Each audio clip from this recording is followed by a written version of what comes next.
What's up, everybody? Welcome to Through the Keyhole. And guess what? We're trying something again. We're trying something new. It's the live video for our patrons. So if you are a patron, you have the ability to watch our handsome faces produce the sounds that you've been listening to for the last few months, few years, if you'd like to.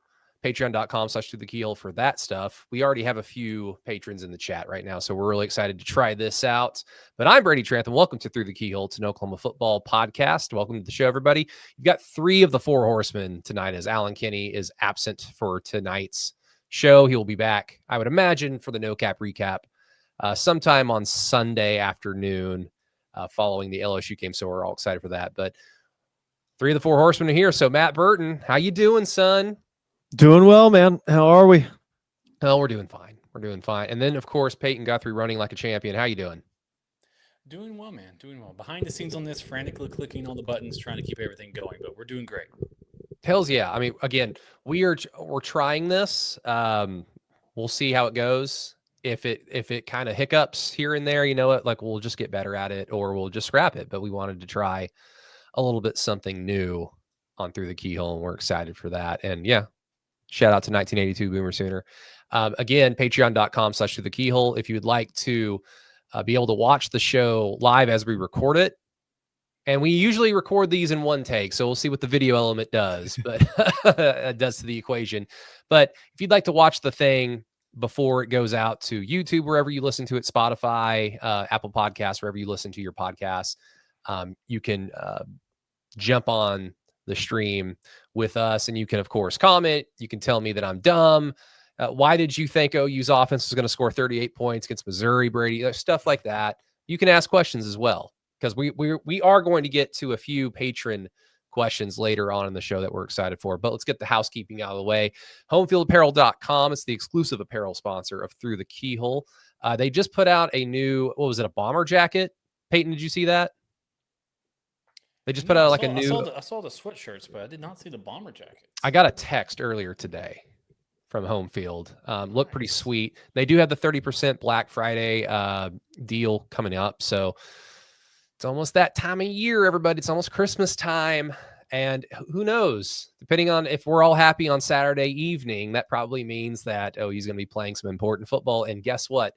Mid-December, which is different than how it used to go.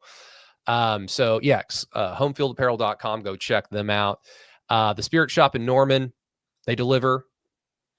I'm imagining it's going to be pretty fun and hostile on Saturday in a good way in support of the Oklahoma Sooners. So go check out the Spirit Shop in Norman to, maybe like lubricate yourself up.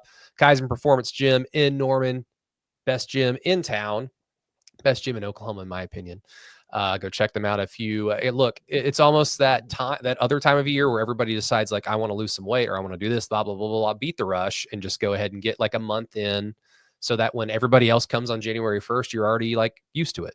So go check out Garrison at Kaizen Performance and he'll hook you up. And then of course, our title sponsor, the Choctaw Nation, Together We're More.com, for some feature interviews of some pretty incredible people. So go check that out as well. And please follow us on Facebook, Twitter, Patreon. Like I said, patreon.com/throughthekeyhole, keyholepod.com, where you can find Alan Kinney's post-game thoughts from the Missouri game that went up a few days ago. And of course, his blatant homerism column, usually Wednesday, Thursday. Go check that out. That's the free website. So to everybody out there that's listening that isn't a patron, you can go check that out for free. And we've gotten a few extra Spotify ratings. Thank you all so much. And a few extra Apple Podcast ratings as well. Thank you, everybody, for doing that. If you've not done so, please leave us a 5-star rating and review on Apple Podcasts, on Spotify. And now that there's a YouTube element to this, I mean, we've always had our shows on YouTube, just the audio. So we wanted to add, obviously, a visual component to it to help build that channel up as well. So go check out Through the Keyhole's YouTube channel. And it's just is it Keyhole Sports, Peyton? The YouTube channel? YouTube channel. Yes. Keyhole Sports. I believe that's be it. Yeah. Just type in Keyhole Sports Oklahoma and you'll find our logo and then just click, like and subscribe or whatever works. We do have to get to one quick thing and an apology to our patrons. And I dropped the ball here because I had to go cover probably the most boringest basketball game that I have ever seen when OU played Alcorn State on Sunday. So I wasn't able to be on the No Cap Recap post-game show. And I totally forgot to remind Alan and Matt, because, Alan and Matt, they don't typically run the No Cap Recap. I forgot to remind them about the patron thoughts. So I wanted to get that done. And so for our free listeners out there, as soon as OU wins or loses a game, we usually put out like a post on Patreon where everybody can air their grievances or their excitement, and then we read it on the No Cap Recap for our patrons' pleasure. So let's get that done real quickly. Mr. Alex Purdy is first up. Defense elite. Offense is what it is, and not much to be done about it until the offseason. Just keep winning ugly, or as Brent Venable says, grimy, which I guess you got to agree with it. Would be nice to see the offense do something this Saturday.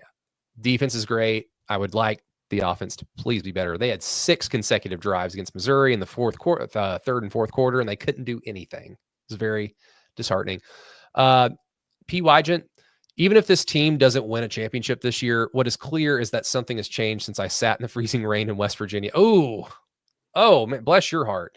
This team knows how to win and believes they should. Take a step back from the analytics and fantasy football and instead take a moment to enjoy an American football team personifying a lot of the best characteristics of the sport. Peyton, it is different, right? Does this feel better to you, like just as a football fan? And I'm going to imagine your answer is going to be yes, considering that you were such a big Jim Harbaugh Michigan fan when he was the coach there. Just the comparison between all offense, no defense, and mostly defense, very some offense. I mean, like this is a little bit more gratifying, right? Well, to me, you're watching football, right? I mean, if you look at it, I would say do not take a step back from the analytics, step into them. I mean, the parts in which look really good for Oklahoma look elite for Oklahoma, especially on the defensive front and defensive backfield, just defense period, and the special teams. I mean, 2 of the 3 units are performing at an incredible elite level. That's really, really interesting. Now, people can him and haw about the luck or not luck, or the skill or the creation of turnovers. That I'm not one to get too caught up in that, because I just do firmly believe turnovers to a certain degree are luck is luck based, but you can increase your odds, right? And Oklahoma does a lot of things to increase those odds for them. That's hard to dismiss, in my personal opinion. But yeah, this is good watching. This is good watching. I watched this game. I quote unquote watched this game down in Dinosaur Valley while I was running my 100K. So I had the phone in my pocket, listening to stop for a 2-yard gain for 3 hours. So it wasn't too bad, but it was good to get that done and get a good win out of that. Well, you had the right idea running away from that game. It was somebody said the most boringest football game they've ever seen. I was in attendance for the 2001 Cotton Bowl, or I guess the 2002 Cotton Bowl against Arkansas. OU won 10-3. That was worse. But this Missouri game kind of crept into that territory. I mean, Matt, with that being said, it'd be nice if CeeDee Lamb played on this team, right? Yeah, I mean, I'll take CeeDee Lamb 10 times out of 10. For sure. Yeah, no, that, the fans really were, especially after that first drive from Missouri, it was left a lot to be desired. Dude, it was cold. It was cold. It was quiet. And Missouri's just running for 4 yards every time. And you're just like, God dang, like, get off the field, man.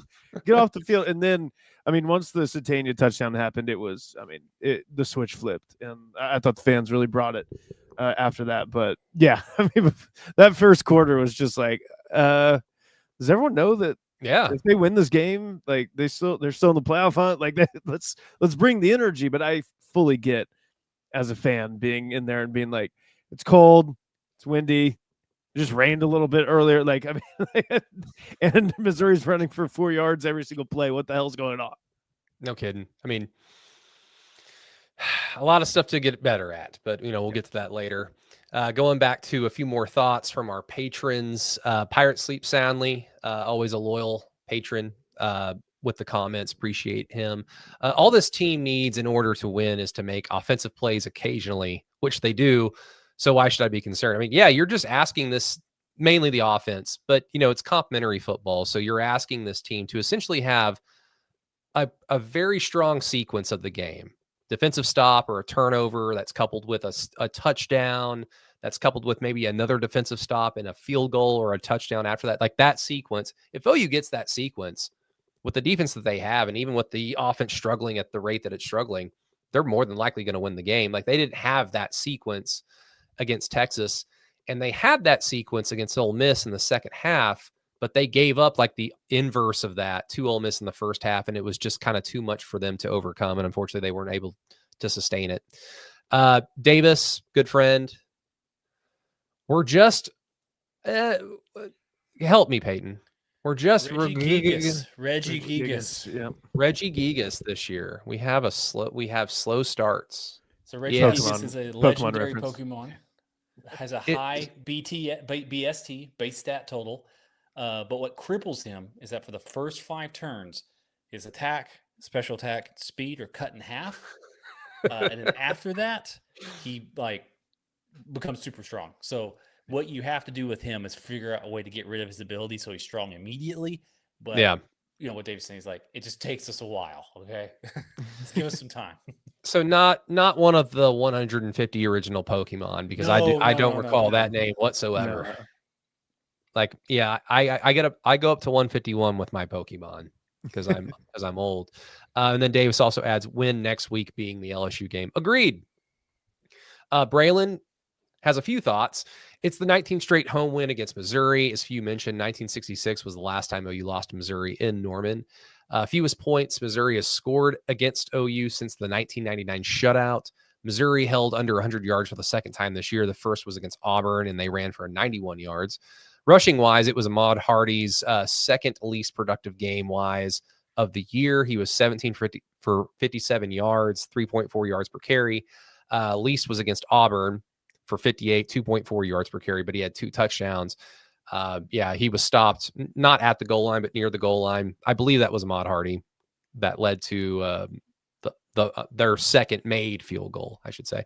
We outrushed the number 1 rushing offense in the SEC, which is incredible considering you have your starting running back with 2 mummified legs. That is incredible. Would it be best to lose to LSU in a close one and avoid the embarrassment of our offense in the playoffs and then shit can Arbuckle, Mateer, and all the offensive staff? Well, Brandon, we might get to that a little bit later. With the offensive staff conversation. But there's still game to be played. So a lot of time for that. And then of course, hype man himself, Harry, blocked field goals and defense, and the defense was sexy as hell today. You damn right it was. Thank you to our patrons. And again, usually we hear that on No Cap Recap. So just another suggestion for our free listeners out there. If you want to be a part of the fun, patreon.com/throughthekeyhole. You can join free for a month and try it out. And if you like it, even if you like it after that month, then you can donate however much, I believe, up $1 or so. We got multiple tiers. So we have fun with our patrons. But Peyton, you weren't on No Cap, right? It was the two of us weren't on No Cap.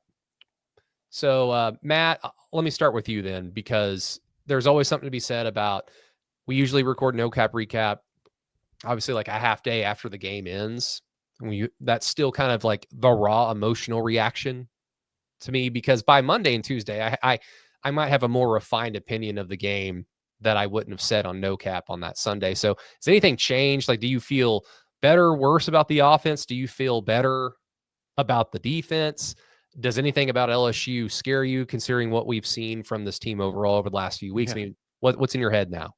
I think I can't remember who it was. I think it was Alex Purdy, who I think is also a fellow UConn Miller. I think we graduated together. So shout out to you, Alex.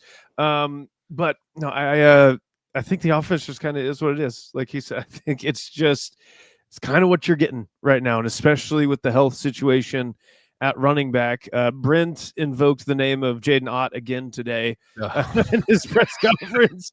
And I was like, are we really doing this? An audible groan from the media.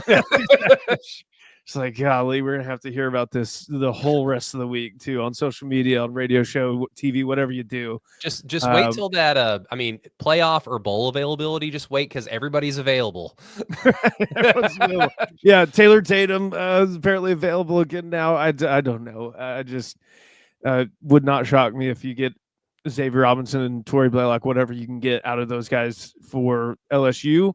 And then, hey, you guys, if you win this game, you get like a 3-week break, and you guys can rest and try to get yourselves back to as close to 100% as you can for a playoff game. But yeah, the offense just kind of is what it is. I think the thing that does like scare me, I don't know, like scares me, but like it is a thing of like they've done a really good job of taking care of the football. And if that starts to turn again, LSU's defense can do that too. Like LSU's defense is stout.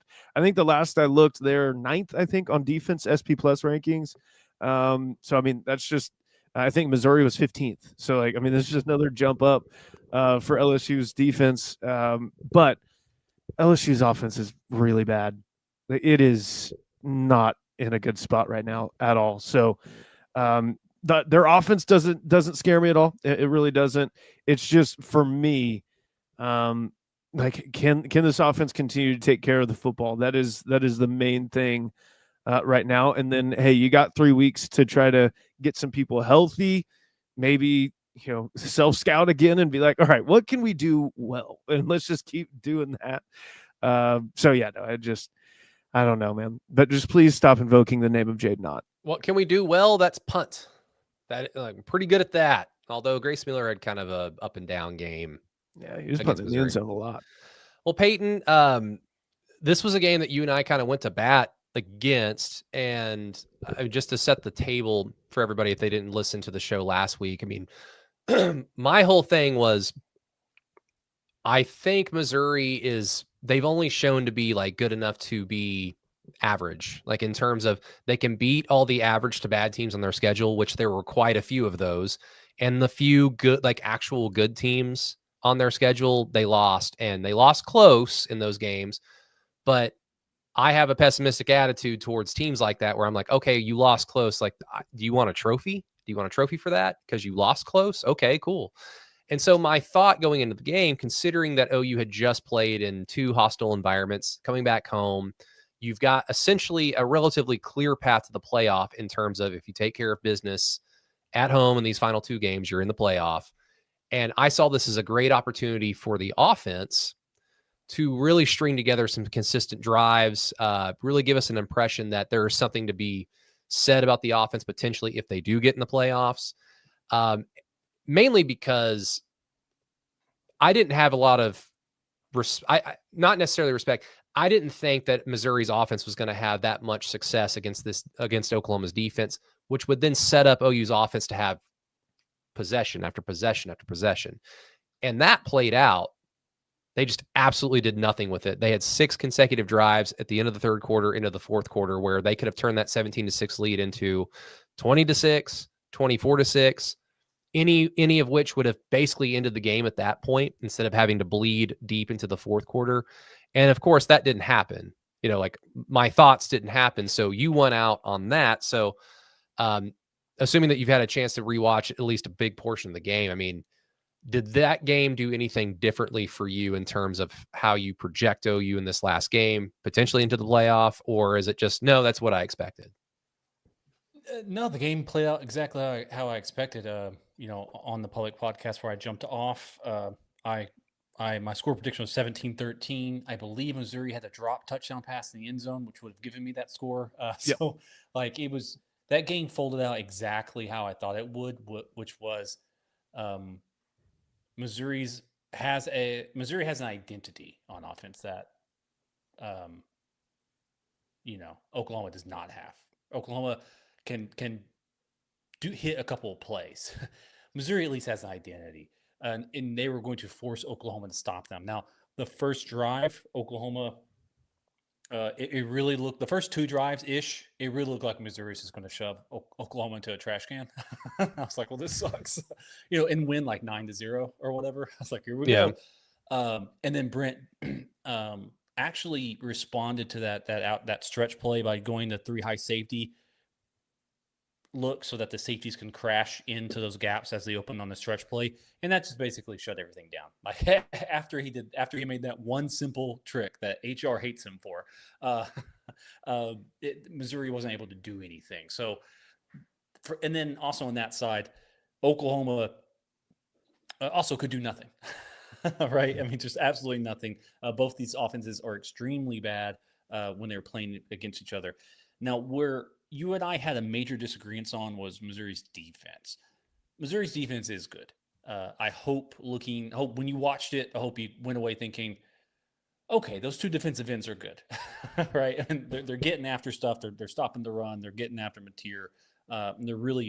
They're built kind of in the same vein Oklahoma is on the defensive front, right? Everything's up front, stop the run, get in a quarterback's face. And I realized that Oklahoma's going to have a hard time against that. So my best guess was Oklahoma was going to treat it like the South Carolina game, where they won because they kind of controlled the game on the lines. They pretty much did that, but I think these two teams were pretty close to mirroring each other, except OU has Satania and Missouri doesn't. That seems to be the only thing that was different on there.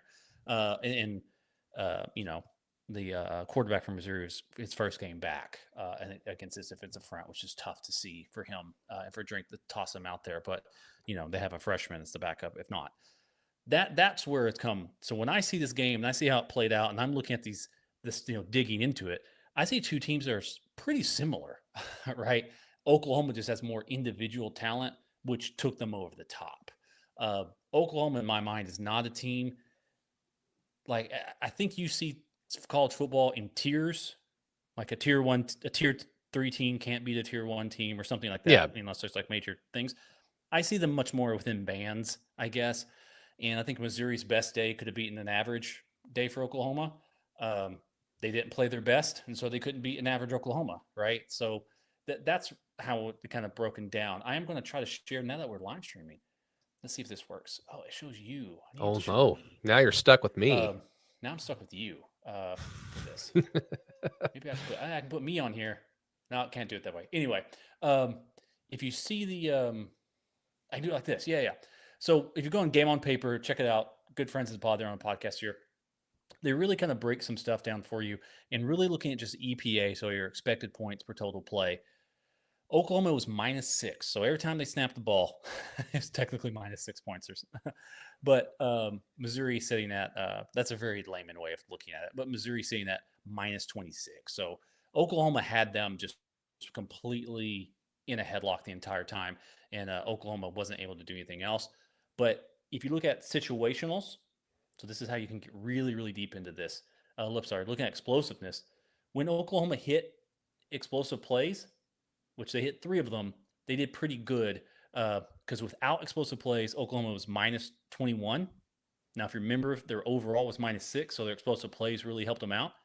And then Missouri, without their explosiveness, were -28, and their regular was -26. So their explosive plays, the 2 of them, did not help them out too much on EPA, helped OU out immensely on the EPA, obviously one of those being an 87-yard touchdown pass to Satania. That really helps you out there. But it was it was a rock fight through and through. And if you guys want to dig more into this stuff, go check out Game on Paper. You can really get a chance to kind of walk through some of this stuff and kind of see how these things kind of carry from down to down and look at that stuff. But like even just like the turnovers, like they didn't really do too much, right? From the EPA perspective. So Oklahoma's winning this game kind of handedly. It just didn't look that way on the scoreboard. So it may be weird to say 17-6 games a blowout, but that's pretty much as big of a blowout Oklahoma's going to get against a good football team on that side. Yeah. So that's kind of where I was coming from on that. Was Missouri's still a good team. If Oklahoma had something on offense, I would say, yeah, I could see them winning by 20 or something like that, but they don't. And so they won this way. Yeah. Yeah. And the frustrating thing for me with it is just, when I think of a team that's one-sided and the one side is defense, I look at it from the standpoint of when OU's had good defenses in the past and maybe struggled on offense. So, technically last year. 2009, you could say that as well. It was probably the last time that OU had a one-sided team and it was just defense. You know, defenses tend to just get tired throughout a game. And so, yeah, like OU's playing Missouri going into the game. The defense is statistically good. They've got good individual players. It's going to be a tough challenge. But I thought once you get into the late second quarter and into the second half, that defense is going to get worn down, not necessarily by the offense, but just worn down by the fact that their offense can't do anything and they're not getting rewarded for anything. And OU's individual talent would just kind of take over. And they almost did so. I mean, they had the 87-yard touchdown pass. They followed that up with a really good drive, capped it off with a Giovanni Gibson's first touchdown pass. I would say that their next drive just was a kneel, but they technically ran that weird little, wasn't a fumble Ruski, but they kind of like faked the knee and handed it off to maybe try to sneak in a big play there. And it just went for like 2 or 3 yards and the half was over. Then their next drive, I think they go on a 9 or a 10 play drive, cap it off with a field goal. So at that point, it's like, okay, like they're going to just start marching down the field because Missouri's defense is just getting disheartened by the fact their offense has just been utterly shut down. Like the one thing that they're good at cannot work with Ahmad Hardy in the running game. And Bo Prabula is not going to be that guy. So I just kind of expected that what was going to happen. And then OU started getting the ball at the 35. They got the ball like inside the 40-yard line, I think 2 out of 3 possessions in a row. And they just couldn't do anything with it. Some of it was kind of play calling. I thought that this was probably the first game where, whether it be Alabama or Missouri, kind of the first time, Peyton, where I was just, I don't know about some of these play calls. Then I thought about it. If I would have been on No Cap Recap, I would have been like harder on Ben Arbuckle. But then I thought about it for an extra day and realized there were probably times where they did want to run the ball and they just flat out couldn't, because you don't want to run John Mateer that much more than you absolutely have to. And Xavier Robinson is just playing injured. Tory Blaylock is playing injured, and lose me with Taylor Tatum and Jaden Ott. And Brent did talk about Javonte Barnes today. It was a very nice, nuanced answer, kind of put me back on Javonte Barnes' side in this whole situation. So I appreciated that transparency. But yeah, I think OU was just kind of hampered by the fact that they are incredibly injured at the running back position, and that heavily influenced what they were wanting to do and able to do. Because if you had Tennessee, Xavier Robinson, maybe they do cap off another scoring drive in this game just to make the score look prettier. Not necessarily to like prove my point, but my point is the opportunities were there. Hopefully against LSU, if they find themselves in the same situation, they're able to cap off an extra drive or two to score to make the game, just to end the game much sooner than it should be.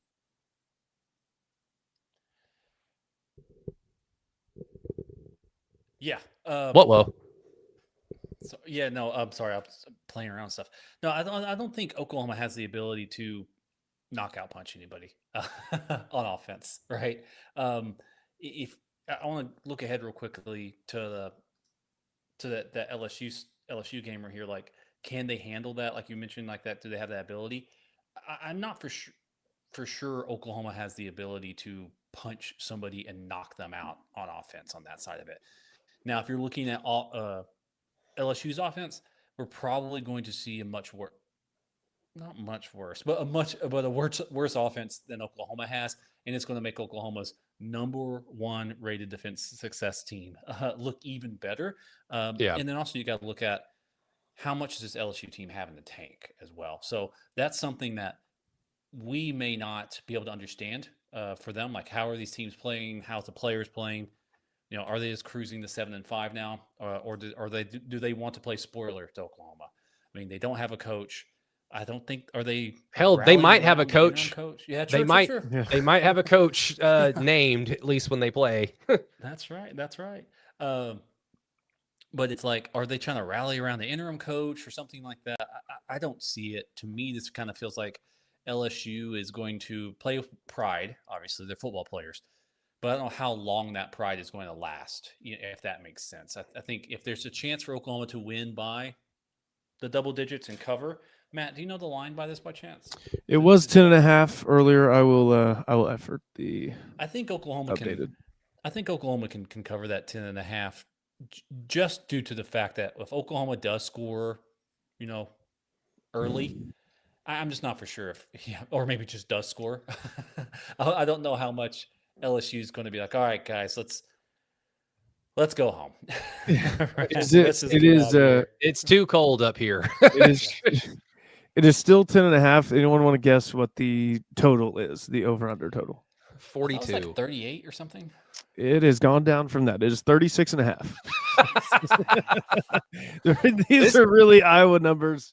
It's 2001 Oklahoma, but with surprisingly a better offensive line, considering that they're playing three freshmen.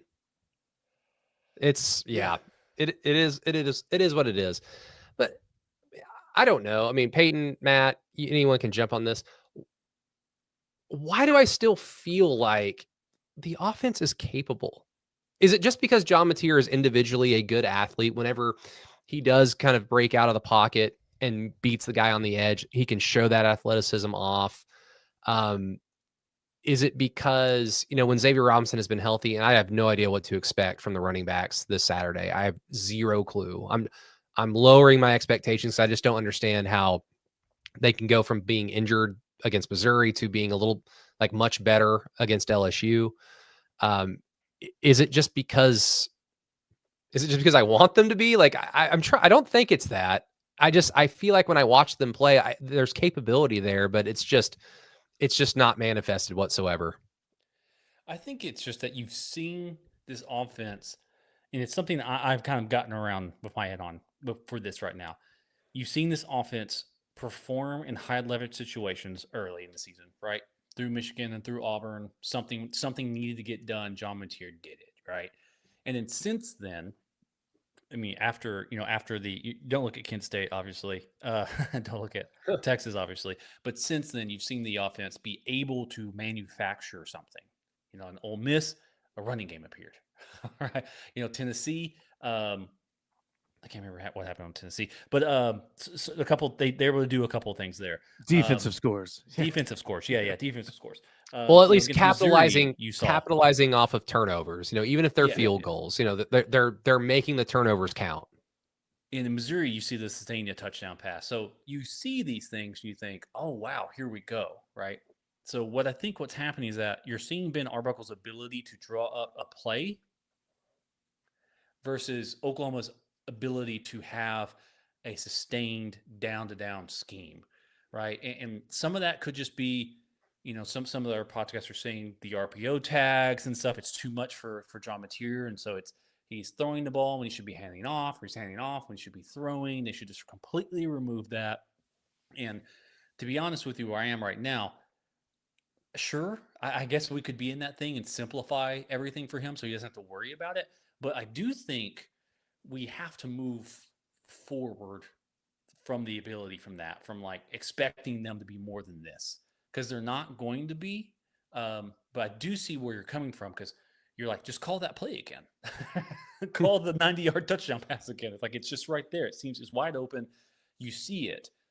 When I'm looking at the all 22, big shout out to me. Whenever I'm actually able to tape the film review stuff, you just see guys open. You see guys running around. You see people downfield. Mateer's not seeing them. So if I were to walk through it and see that side of it, I think Ben is doing well. John's not able to see it. And then the young offensive line is just not able to block long enough for the injured running backs, right? To kind of get them moving. So I think what you're seeing is that they are, to coin a term, and I need to get like a graphic of this, to coin a term, I think they're close. Kanak mentioned it. Hey, they're pretty close. So, I mean, you can kind of see it happening. You can kind of see some stuff going on, but there's going to be limiters to his offense always.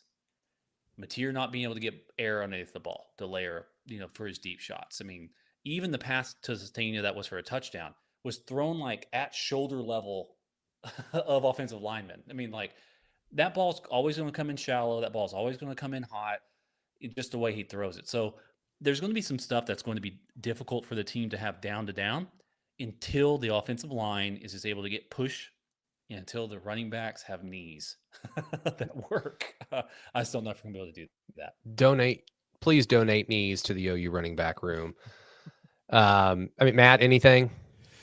Yeah, no, I'm with Peyton too. I mean, I think it wasn't that long ago we were talking about this offensive line being to quote the great Fran Fraschilla, 2 years away from being 2 years away, right? I mean, the Bruno Caboclo draft, but now I think they're like 1 year away from being a year away. Maybe like they're again, almost said the dreaded words.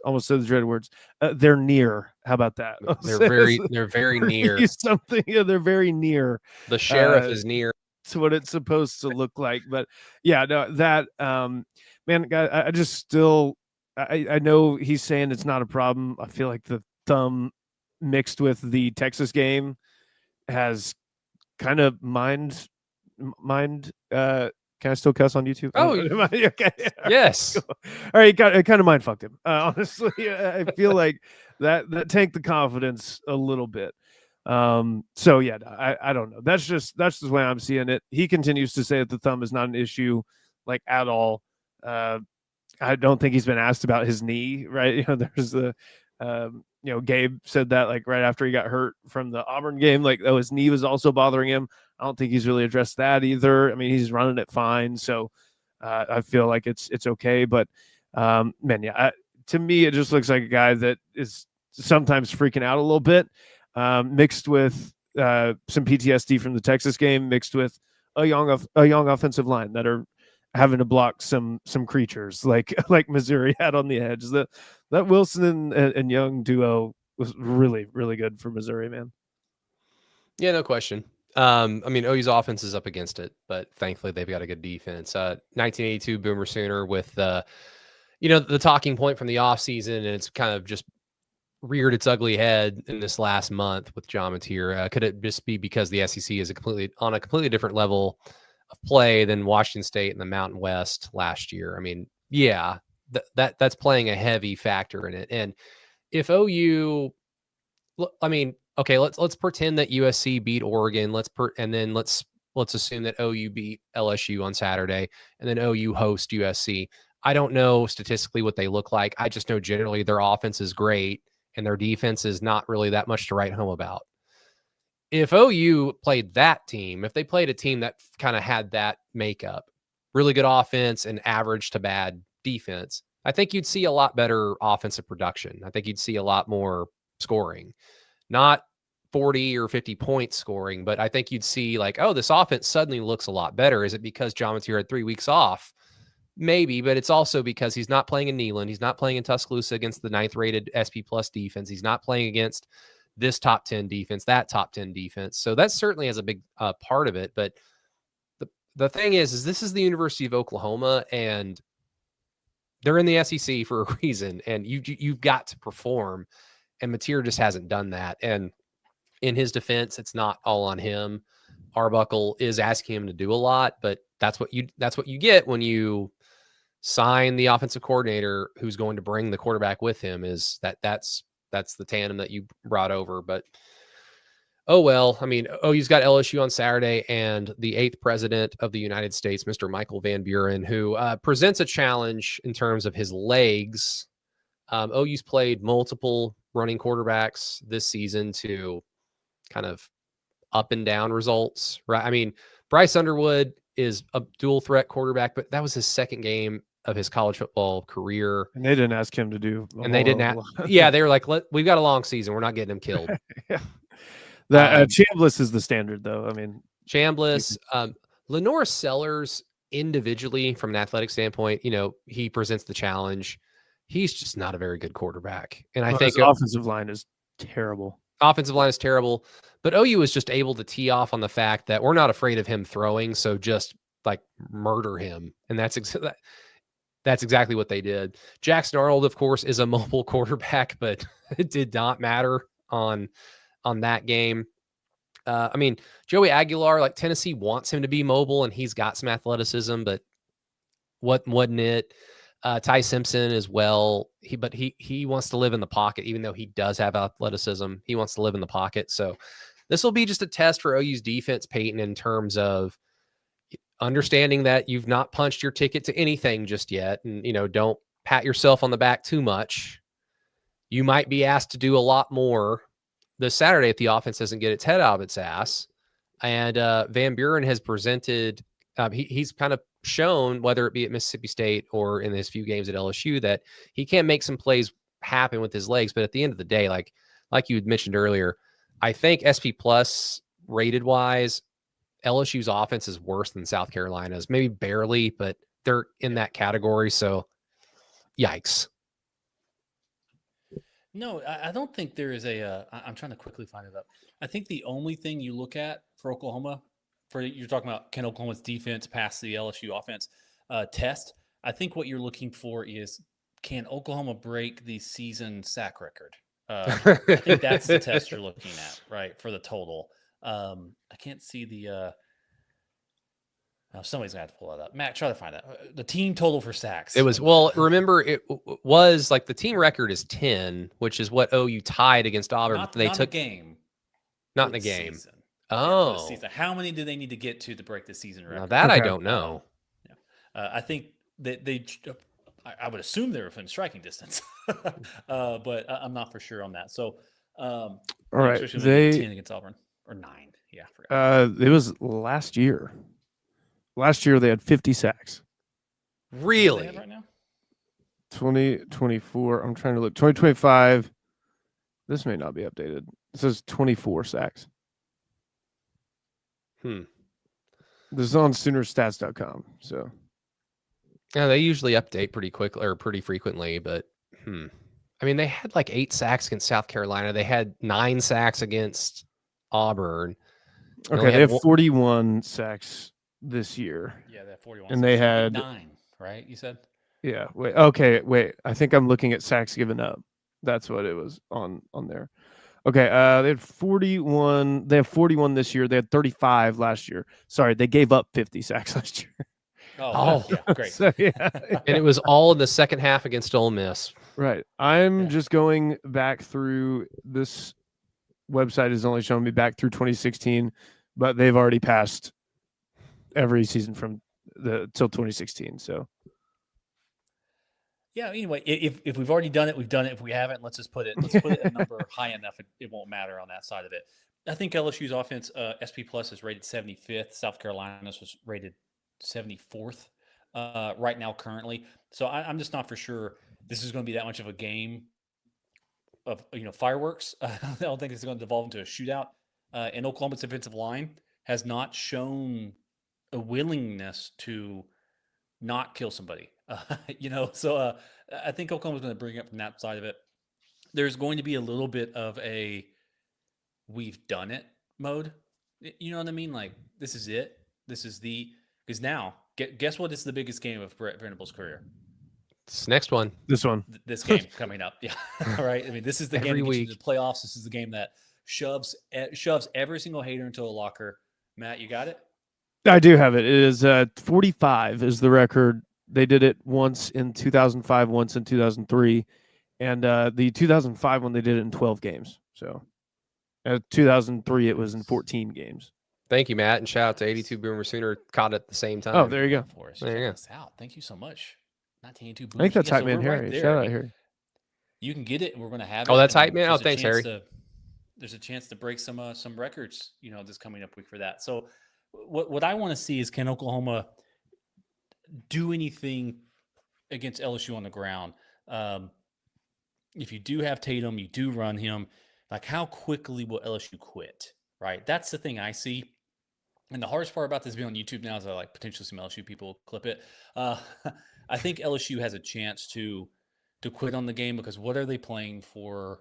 This isn't like a big time national rival for them, all that type of stuff. This isn't Alabama game. This isn't I don't know, whatever game. They want Arkansas on Thanksgiving, man. Yeah. Which seems like they will next year potentially. So I just don't know, right, on that side. It feels like if you can push them a little bit, it may be over before it's over, right, for LSU and for Oklahoma. So that's what I want to see is, will they lean on them and push that side of it? Because I'm not necessarily going to say, let me see here, defensive success, right? According to Game on Paper, I'm looking at it again. They're the 22nd best pass defense and their 21st best rush defense. So it's like just pick one, right? They're balanced on defense. So I think it'd be nice to see Oklahoma kind of lean on somebody, kind of grind them out, and maybe hit like a play action pass or something deep to sustain you to finally do that knockout punch on that side of it. Double flea flicker just for a 11-yard pass to Jaron Canick. Love that. Love it. When everyone's like, Alabama's doing all this trickery, I'm like, I know. Like a double reverse for a 12-yard gain. So I said the same. Calm down. I was like, oh, yeah, I'll shut the fuck up. That's just moving the chains, baby. That's what that is right there. Oh, no. I mean, that's what it's going to come down to is, does OU just play a clean game, offense and defense? You don't let like a Texas situation happen where if you find yourself in a game where the offense is just absolutely struggle bussing, you cannot give up a long touchdown drive with multiple 3rd and longs converted. Like that's a backbreaker. That was a backbreaker against Texas. You can't let that happen against LSU. If you find yourself in a game like Missouri where it takes the offense a quarter to get its shit together. And look, I mean, since I think the Ole Miss game, they've had, let's see, Ole Miss, Tennessee, Bama, Missouri. So they've had 8 first quarter drives since the Ole Miss game. So 2 each game. And they've mustered 6 points, like 2 field goals in those 8 drives. Like, and Arbuckle was asked earlier today at his press conference about their lack of being able to start games off quickly. And I mean, to your point, Peyton, if they're able to just kind of suddenly have like the gods look down and smile on the Oklahoma Sooners and just everything starts to work early, yeah, like the quit factor could very much be in play at that point, especially if guys are like, oh, Lane Kiffin's our coach now. I have no idea like what my future is, like he didn't recruit me or blah, blah, blah. So that could be a thing. I mean, Matt, Peyton, do you guys know, is Nick Anderson going to be back for this game? Because I remember like the original prognosis was, oh, it's not as bad. His injury against Alabama a few weeks ago, it's not as bad, and he could return. And I'm like, this season, like there is like very few weeks left of this season, and that I guess that would mean Oklahoma. So I know Bauer Sharp's playing. I'm sure Nick will try to play. I'm sure. If it's not that bad. I mean, Matt, we've talked about this before, and Peyton, like you had mentioned, like this, this is another one of Brent Venables' biggest games of his career. Another talking point, at least from my side, this offseason going into the year, Matt, was, stop letting teams and former coaches, former players, former like people, anybody connected to the program in one way or another, stop letting them have like their selfie game against you, where like they have an awesome game, they beat you, and they're just taking selfies on the field with their friends and family. It's like none of that. Cannot let Bauer Sharp and Nick Anderson have a good game. Like just defense. Don't let that happen. They didn't let that happen with Jackson Arnold. They didn't let that happen with a handful of like people they've seen this year. So hopefully we can expect much of the same. No, I hope so. I absolutely hope so. You just can't. Oh, with where LSU's offense is, like, I don't know. This is not me getting like ahead of myself or anything like that. I do not like their offense right now, dude. And it feels like, and Peyton's been saying it, feels like there's a lot of give up potential for the offense, especially if they just can't move the ball in the first couple drives, and this OU defense is just suffocating them. It feels like there's a lot of give up potential in that unit. Now, I wish I could say the same for LSU's defense, but they could absolutely have success against OU's offense for sure. So again, we might just be in a repeat of the Missouri game. We'll see. Hope not. That was just a hard watch. It was even hard to like rewatch the game, knowing what was going to happen. It was like, man, that's just boring. I could do other things. I could go outside and rake the leaves. I'm gonna go do that instead. Yeah. Got to take care of business this Saturday. I'm expecting it to be a fun atmosphere. Everybody knows what's at stake. I will say, like, as someone who's been questioning if Brent Venables is the guy, there have been a lot of great things that have suddenly happened over the last few weeks that are trending in the direction of like maybe he is. And I'm all for that. I do appreciate what he's been saying, essentially, like in any availability, Peyton, where it's like he's fully aware, like we've not won anything. There are no trophies handed to us. So I at least like the attitude. And while the game against Missouri wasn't very exciting, and while it was frustrating a lot, and while technically OU wasn't really, the game wasn't over until essentially it was over. I didn't get the impression that they were playing and shooting themselves in the foot. Like it wasn't like the UCF game in 23 when they had clearly patted themselves on the back. They beat Texas. Everything's great now. Don't worry. And then clearly they were a much different team the rest of that year and not as good as they had been in the first half. Like I didn't get that impression against Missouri whatsoever. So that's good. Yeah, I mean, there's I feel like it's like we're talking. I feel like I'm having to talk around circles on it. It's just I want Oklahoma to come out in a way that goes from this side of it. And I do want to comment on some of that stuff that because you're also got Caden Durham, who was what I think wasn't he committed to Oklahoma for a hot second? He was wanting to. I can't remember if he was. Yeah. If they're out Nick Anderson, they're out Aaron Anderson, they're out, Weeks, they're out everybody. They barely beat Western Kentucky. I mean, I think this team is just, they're going to come out, they're going to play hard for a quarter and then just roll over. Right? And we get done with it and everyone goes out and we take care of it. Right. That's what we have to do on that side of it and be done with it. And then, Braylon, are we being teased about the return of Tatum? I don't think we are.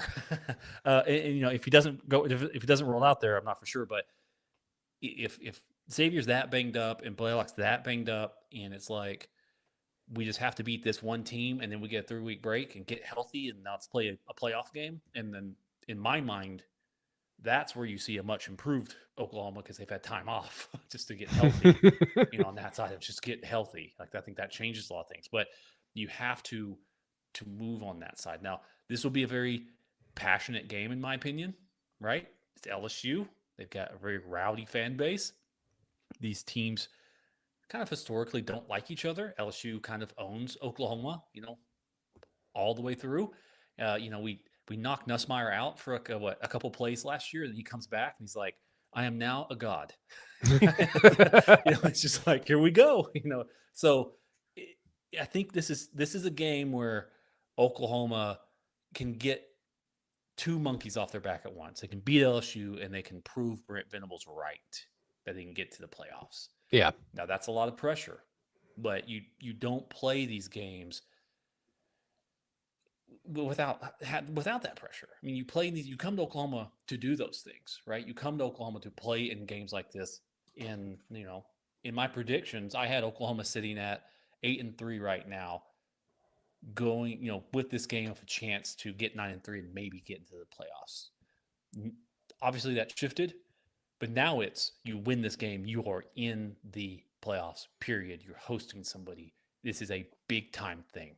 This takes every single person, myself included, I think Brady included, who were like, Brent, see ya, get out of here, had fun. And it's just like, we're losers, right? Like we didn't have the vision, we didn't see it, but it's happening now, and we need to enjoy it because this is something where, coaches don't get this opportunity. Coaches don't get an opportunity to lose 7 games twice and then make a playoff. Brent is showing us that cooler heads can prevail. And to be honest with you, the team that is that's being developed, right? All the stuff that was done here to support Brent Venables hasn't even happened yet, right? Nagy and all them, they were brought in late in the offseason. Like this is all Brent's team. This is all Brent's everything. If we think all these additional additive things have come to play, that's going to be 2026 and 2027. You're going to see potentially an extra amount of growth that may not have just happened just under Brent by himself, on that side. Because if you really look at the only guy of note that got brought in was ought, so it doesn't really Jake matter. Michaela. Yeah. I guess you have to have somebody out there. No, you expect more Jade Knotts is what the lesson that we've learned. But I mean, you're going to see there and go that way. So this game is just big time. It's big time for the program. The program under Brent Venables, not necessarily a big time for like the program historically or something. Oklahoma is a great football team, a great football program. So 1 season, 2 seasons, 3 seasons isn't a definition of them. This isn't like A&M, right? Where A&M's like, this is our best season of all time on that side of it. And they still really haven't played anybody. So I know what happens to them. A&M's having such a good season that Johnny Manziel is apparently, I'm not going to repeat what he said. I don't know if he even said it. I just saw it on a graphic. So who knows if he actually said this, but he said something in response to the Texas State Trooper incident with South Carolina. I don't know if you guys know what I'm referring to, but I saw that tweet too, and I don't know if it was a parody or not. But yeah. Well, here's the thing: is like I saw it and thought, that might be true. But in that weird scenario, if that is true, A&M's having such a great season that Johnny Manziel is willing to say terrible things in order to get attention. Like, hey guys, no, I'm A&M football. You remember that year we won the Cotton Bowl against Oklahoma? Remember how awesome that was? No, okay, fine. They're going to lose to Texas. They're going to lose. That would be the funniest possible outcome. It's just Aggie, man. Yeah. What are you going to do? Perfect regular season, then oops, biggest rival comes and ruins it. God. Yeah, and I'm also not. Taylor Tatum. I'm under the impression that the coaching staff is like, if the choice is between injured Taylor Tatum and Torrey Blaylock and relatively healthy Taylor Tatum, they're going to be like, we're going to play the injured guys because we know they won't fumble. Like the stakes are too high. We cannot afford you to go out there and just drop the ball. So that's kind of, it's like, it's football. Everyone's playing hurt. I mean, Xavier and Torrey are playing at a much higher hurt level, unfortunately, and that sucks for them, but credit to them for being tough and grinding it out. But yeah, it just sucks. I wouldn't want to put out someone either that has a fumbling issue. Let's get to a patron's DM that was sent to us the other night, Peyton, and you had kind of mentioned it in our Discord chat. I read over it as well. Basically, it's an interesting deep dive into potentially what the schedule might look like next year for Thanksgiving. Is that what it was? Yes. Yeah. It's from one of our patrons by the name of Jeremy, who I believe a month ago hit us up with a really good question that turned into an entire show topic. So this is like another one of his. So I'll try to go through this. It's pretty long, but I'll try to go through it pretty quickly. Maybe it's on a message board and I missed, but OU's return trip to Missouri next year is almost certainly going to be on Thanksgiving weekend. And his evidence is, so in 2026, there's a 13-week schedule with week 1 on September 5th. With 13 weeks and 12 games, you can only have one bye week. Thanksgiving weekend in 2026, every last OU conference opponent has either out of conference rivalry, so like Georgia Tech, or a major in-conference rivalry game. So that's Texas and A&M, the Egg Bowl, etc. The exception would be Missouri. Now, Missouri has been playing Arkansas on Black Friday for the past dozen of seasons or so as well. However, due to the math, one of these must be true. And he's got, 4 things that must be true. So 1, OU plays the entire 2026 season without a bye until week 13. And that sucks. Was it Lincoln's last year where we didn't have a bye week until week 9? And I remember being like in the off season, because that was the first off season of Through the Keyhole. And I remember thinking like, that looks terrible. I hate that. So OU potentially not having a bye week until week 13 sounds disgusting in this conference. Number 2, OU plays a week 0 game. That would be interesting because I always get so excited for week zero guys. And then it comes on and I'm like, none of these games are interesting. All these teams suck. Never mind. Number 3, OU plays at Missouri week 13. Or number 4, OU moves New Mexico or UTEP to week 13 and moves in a conference game to the early season. This one seems really far-fetched.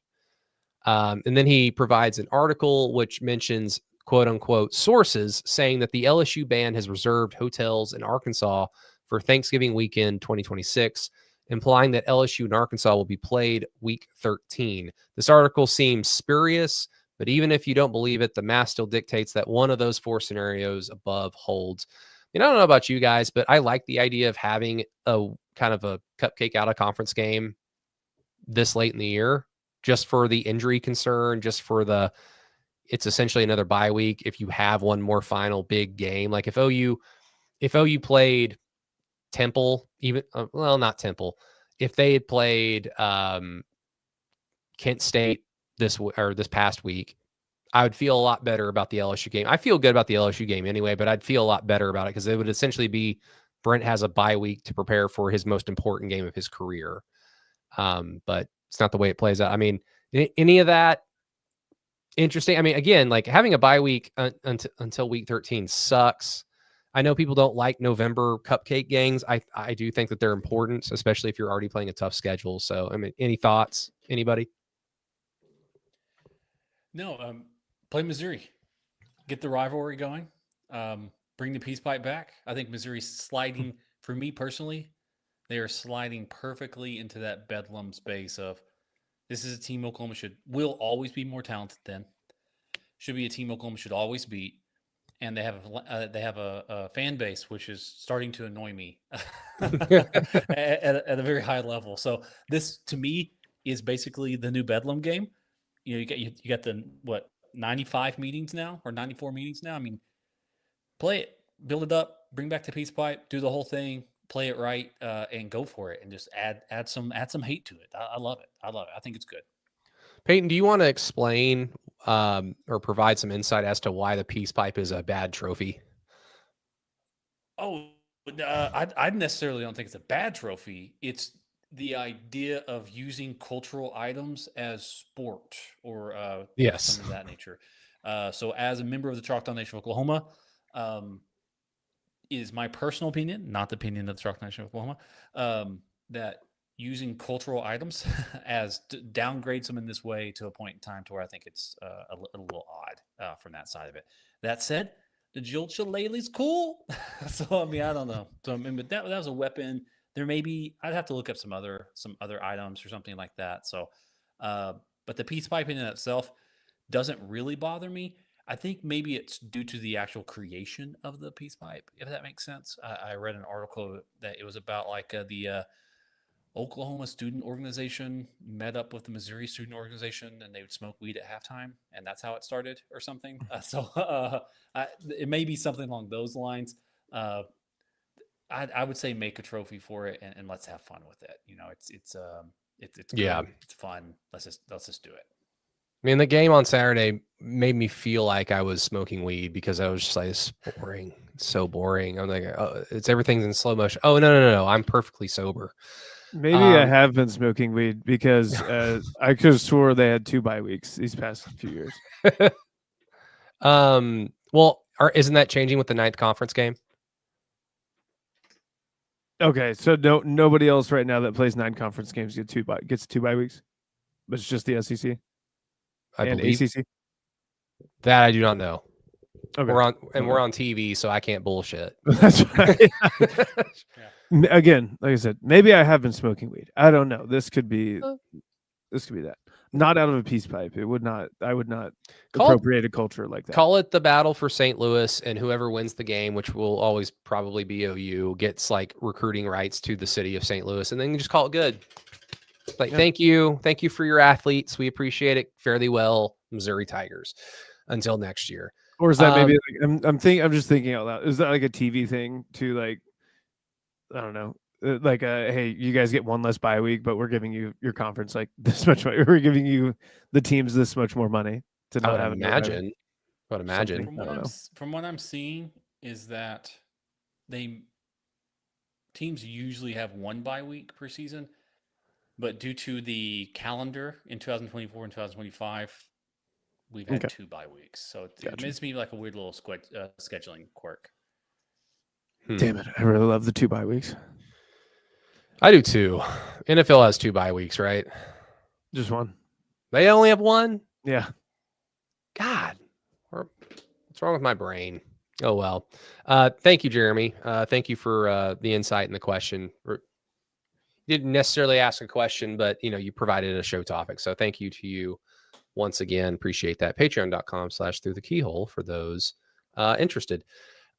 We don't need to get on to stadium renovations that much. Everything's been said that needs to be said. It's stupid. It's dumb.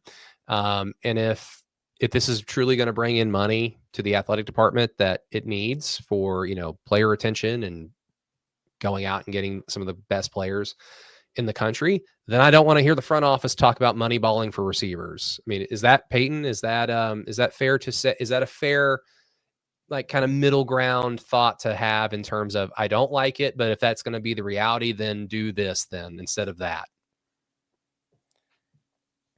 I'm sorry. I'm looking at the NCAA bylaw. It says FBS teams may not play their first game of the season prior to the Thursday preceding Labor Day. So 2024, 2025, Labor Day was earlier, quote unquote, earlier in the season, and it created 14 weeks to play 12 games. Normally, there's 13 weeks to play 12 games. So, what's your question again? So everything has to do with like the alignment of the planet and the moon and the stars. Yeah, it's like a that farmer's almanac situation. Oh Yeah. my God! I love this sport. College football and astrology? No, not in my world. No, How the many whole Virgos are on the OU team? I don't. Stadium renovations, it's we don't need to get too hard in the paint with it, but if that's going to be the case, and some of the talking points as to why, like, hey, like, these new luxury boxes is going to bring in generate a lot more revenue for the athletic department, blah, blah, blah. And that's good because of, you want to get good players and keep your good players. If that be the case, then okay. I don't want to hear any more Moneyball talk then about wide receivers. Clearly, wide receivers are important, and we might be able to get away with it this season. But boy, would it have been nice if Isaiah Satania was by far our second or third best receiver instead of our first. Yeah. I mean, as someone who doesn't attend a lot of OU games just because of my work schedule and where I am in the state, I don't have a ton of like tradition to it. I saw some OU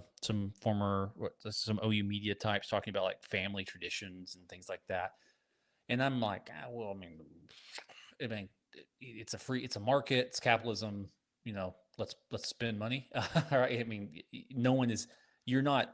it's not a God-given right to sit in a seat, but I do understand the emotional connection to Oklahoma, right? I mean, like I said, I'm running 100K, 63 miles, listening to this game in the middle of the woods. I mean, I understand the emotional connection to Oklahoma and wanting to hear them and see them and be in the presence of it. I remember when Brady and I did not have tickets for the TCU game. That was Caleb Williams' first start, but we got tickets because we wanted to go see that because we thought it was like this big program-defining thing. It turns out it was just not for what we thought it was going to be. But you want to be in there and you want to do that. So I get that, but you have to. I mean, I think if you're looking at economic trends, it's probably better for Oklahoma to downsize a little bit and squeeze out some of this stuff. So that does suck on that side of it. So I do understand that. To your point, though, if you're making all this money hand over fist and you're kicking out your loyal fans who are loud, then yeah, maybe we do a little bit better than getting like the third best FCS running back or something like that. I mean, maybe you go out and get somebody. Now, Oklahoma has shown the ability to get people, but they get them at certain positions, defensive tackle, running back, quarterback, stuff like that, which they've deemed as extremely necessary. But I think Oklahoma needs to get a number one wide receiver out there, and I don't know where you get him, but for a Drometier, if he returns, all the stuff, I think you've got to have that. And as Harry's saying down there, offensive line. I mean, Oklahoma's going to have to invest in offensive line, defensive line, and then hopefully a wide receiver. Anything else doesn't really matter to me. But I think you're going to get some big splashes. but they're going to be positions to where they don't make the big splashy plays. Offensive line, defensive line, you keep building there, and then one of these wide receivers will pop, is my hope.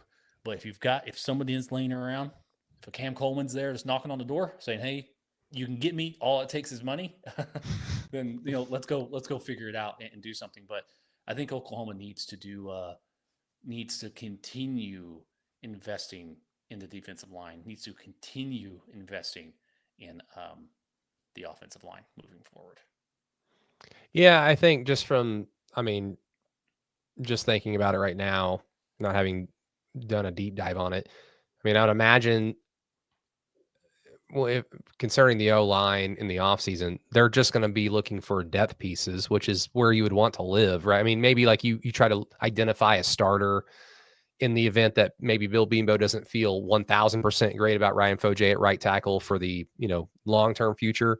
Maybe you try to find like a senior grad transfer, like a Walter Rouse situation, to immediately upgrade your offensive line. But for the most part, they're just looking for depth, which is not where they've been on the offensive line in the last two off seasons. They've been looking for like, please God, start and be good and be healthy the whole time.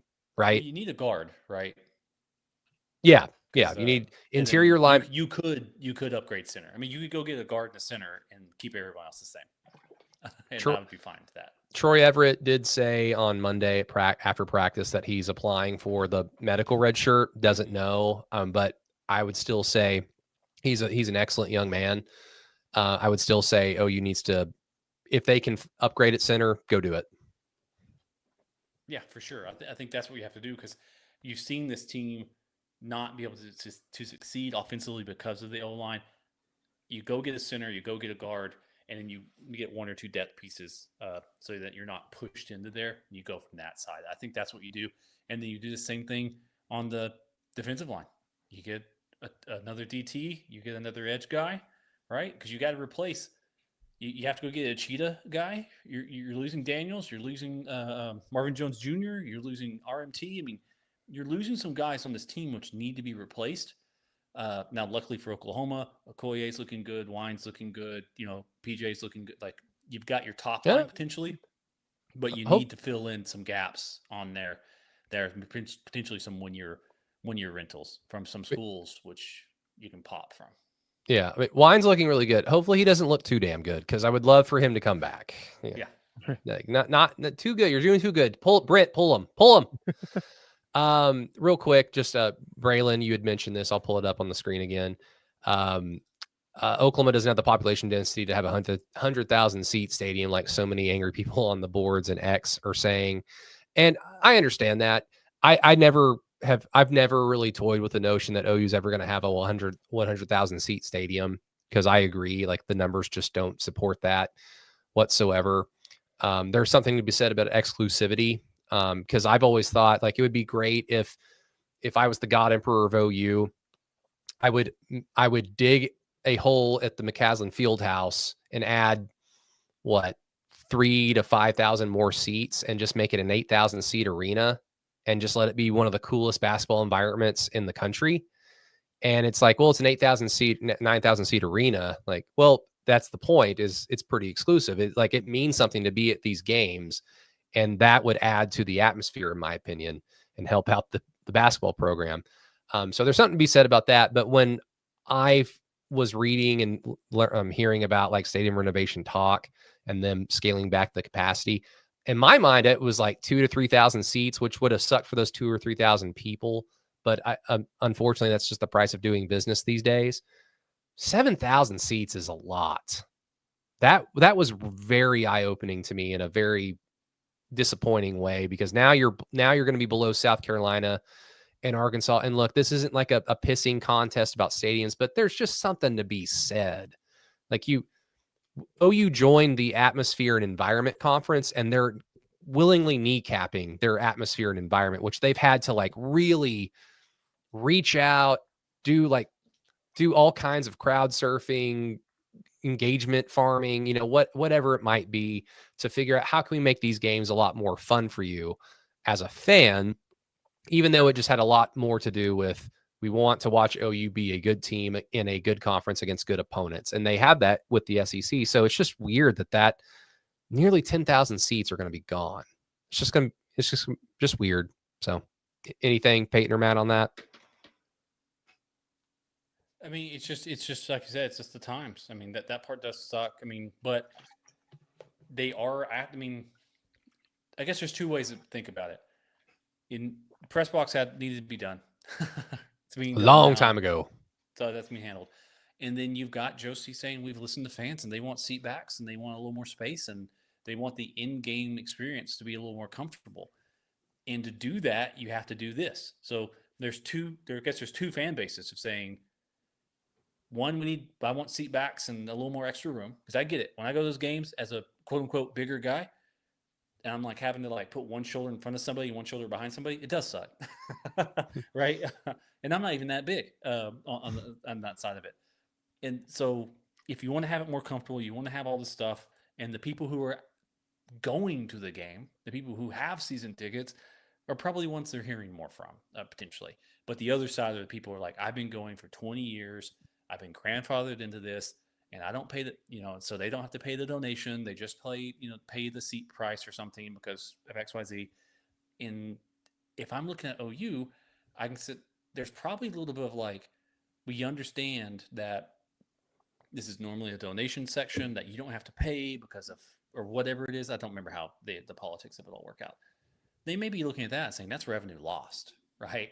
Like, I understand you want to come, but that's an extra X amount of dollars we could be earning off of that on that side. But if things bump around, they change around, and they eventually get to the north end zone expansion, this is all just, a temporary blip in the overall thing. So, yeah, it just sucks for, I've got a few friends that have parents and family that are probably going to have to be moved, and that sucks for them because that's the seats they've had for a long time.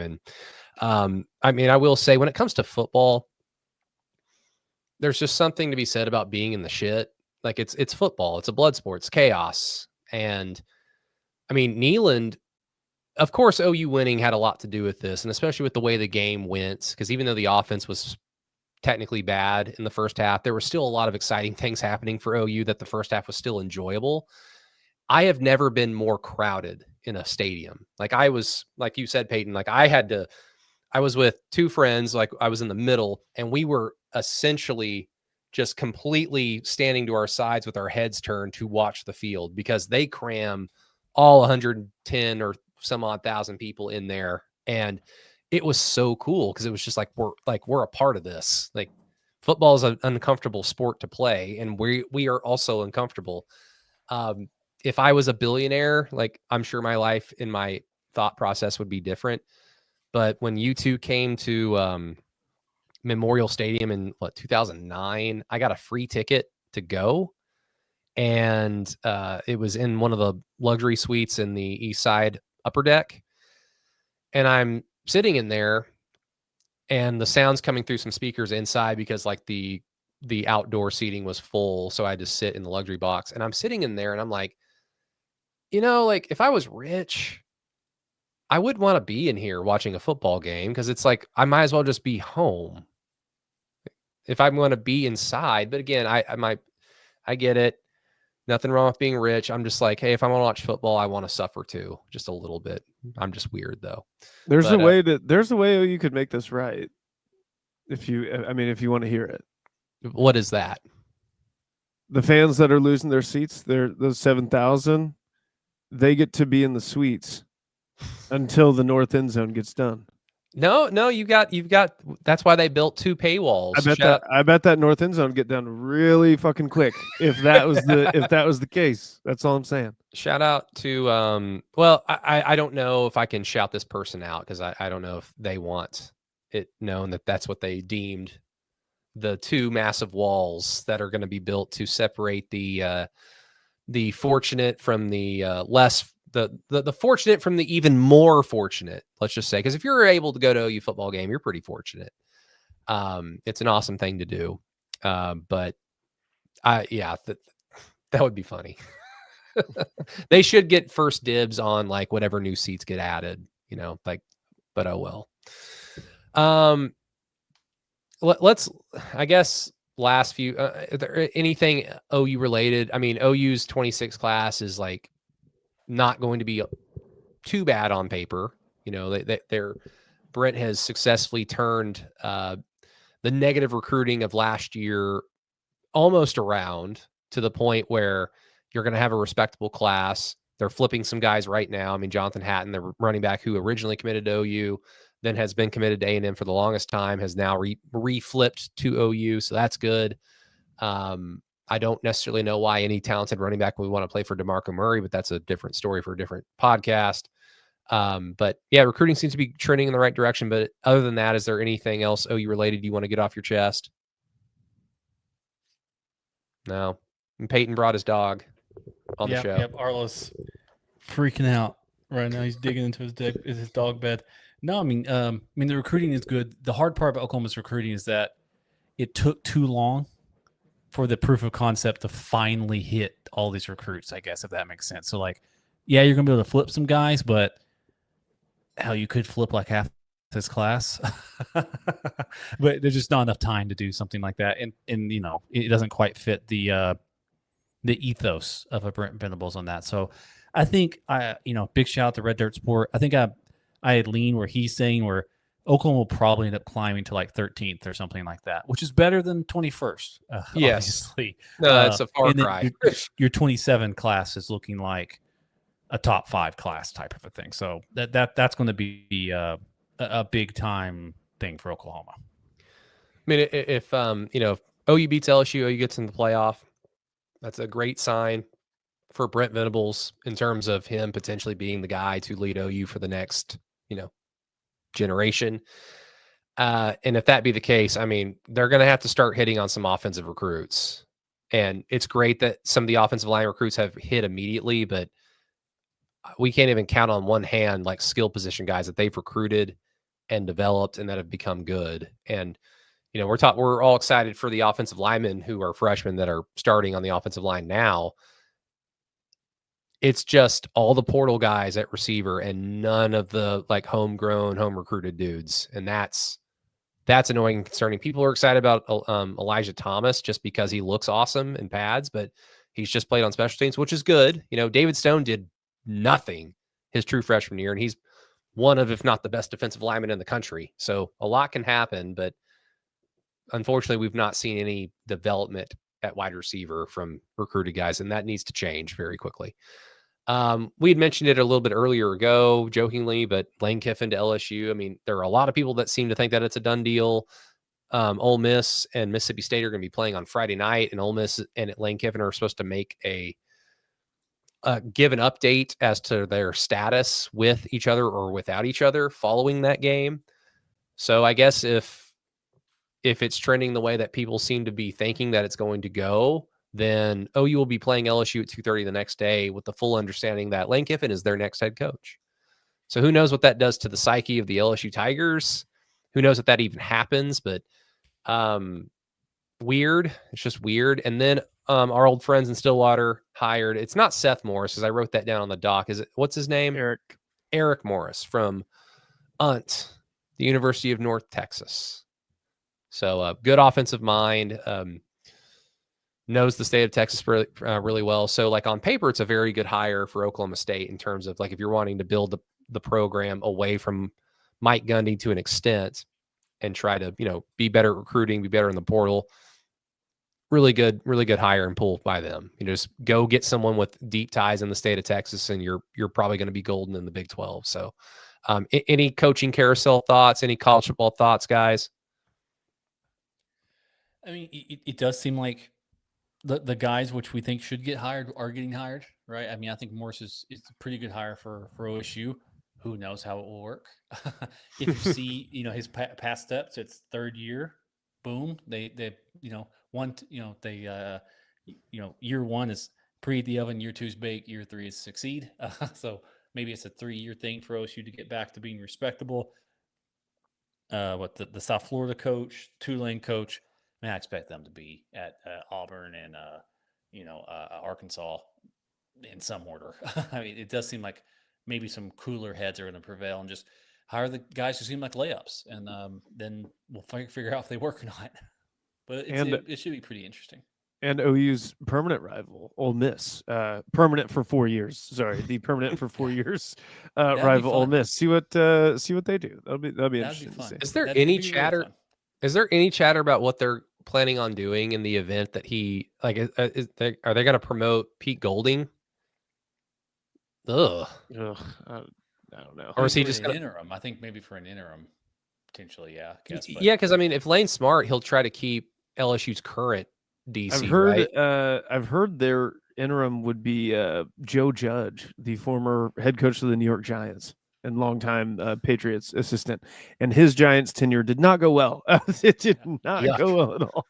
Man, but he can hit some home runs. Hell yeah, he can. AL MVP, unanimous.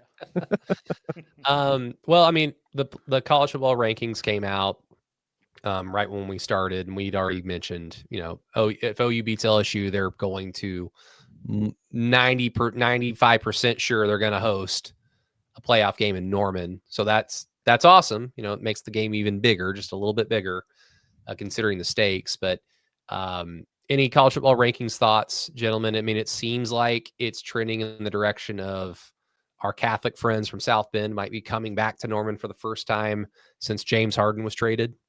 Yeah, Sam, don't get any ideas. Sam Presti, do not get any ideas. Just lay low. Jalen Williams is gonna be like, Sam, why are you looking at me like that? Dude, stop it. No, it's gonna be I don't like strip clubs. It's gonna be the Dylan Brooks trade fiasco where it's like, no, I meant to trade Jay Williams. Yes, that's the Jalen Williams. That's the Jalen Williams that we're trading. Yeah, man. Yeah, just Peyton, what was going through your mind? What was going through your mind that night? Because you have a unique perspective in that you're not a Thunder fan, but you were probably no doubt interested in the OU Notre Dame game, and being a Spurs fan, knowing that the guy who had just, a few months prior ripped your heart out in the Western Conference Finals and James Harden, just being like, here, you're going to Houston now. I mean, what was going through your mind at the moment? That's the Notre Dame game OU lost, right? Yes, in Norman.